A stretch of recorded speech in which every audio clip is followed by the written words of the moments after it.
3 अक्टूबर को झारखंड में होगा ब्लैकआउट। ऊर्जा विकास श्रमिक संघ ने यह चेतावनी दी है। झारखंड ऊर्जा विकास श्रमिक संघ के हजारों सदस्य 3 अक्टूबर से हड़ताल पर चले जाएंगे।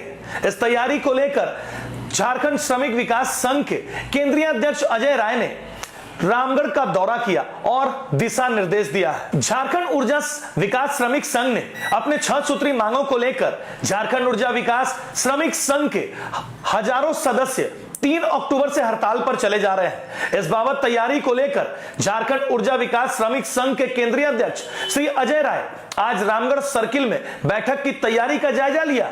इस बैठक की अध्यक्षता संघ के सर्कल अध्यक्ष परशुराम सिंह यादव ने की।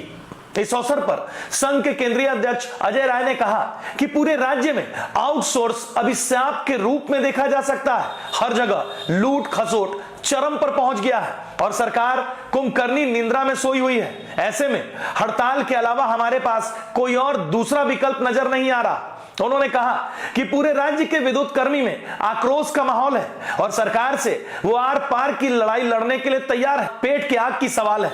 इसी को लेकर आज रामगढ़ सर्किल की बैठक में हड़ताल की तैयारी का जायजा लिया।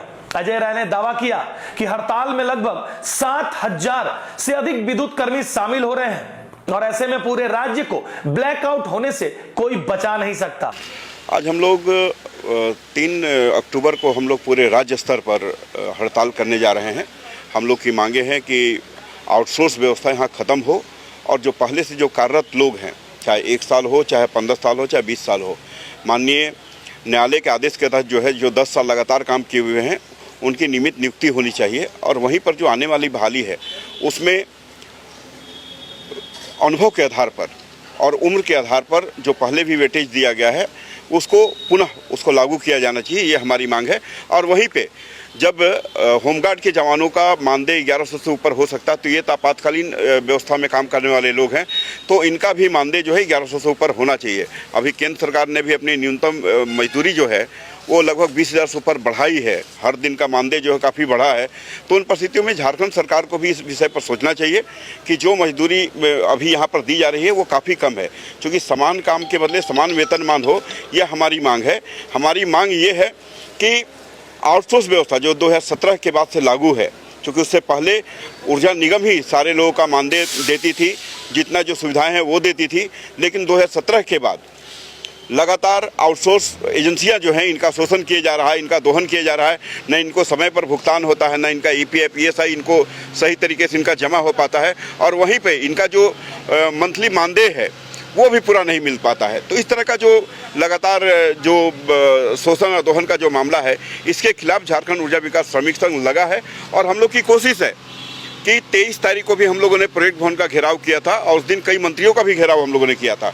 उसके बाद मुख्यमंत्री जी से भी हम लोग की बातचीत हुई, लेकिन उनका भी कहना था कि हम इस आउटसोर्स व्यवस्था से दुखी हैं, लेकिन उसको भी हटा पाना हमारे लिए मुश्किल है। लेकिन हम लोग का ये कहना है कि जब आप दुखी हैं तो दुखी होने के बाद कम से कम इस ओर आपको कार्रवाई करनी चाहिए। अगर आप कार्रवाई नहीं करते हैं तो सिर्फ बात बनाने से कोई फायदा नहीं होगा। और इसी को लेकर के हम लोग 3 अक्टूबर को पूरे राज्य के अंदर हड़ताल करने का निर्णय लिया है और उसमें लगभग 7,000 कर्मी इस व्यवस्था में हम लोग शामिल हो रहे हैं। हम लोग जो यहाँ पे जमा हुए हैं, हम लोग के ऊपर पूरा अत्याचार हो रहा है और जिस हिसाब से हम लोग को वेतन मिलना चाहिए नहीं मिल रहा है। पहले हम लोग को बोर्ड के द्वारा पेमेंट मिलता था, 2017 में हम लोग को आउटसोर्स के द्वारा कर दिया गया, जिससे हम लोग को वेतन बहुत कम है, घर चलाना बहुत मुश्किल हो गया है, मरण का स्थिति हो गया है। और इस कारण हम लोग 3 तारीख को अपना फ्रेंचाइजी ख़त्म करने के लिए ये हड़ताल का ब्लैकआउट कर सकते हैं।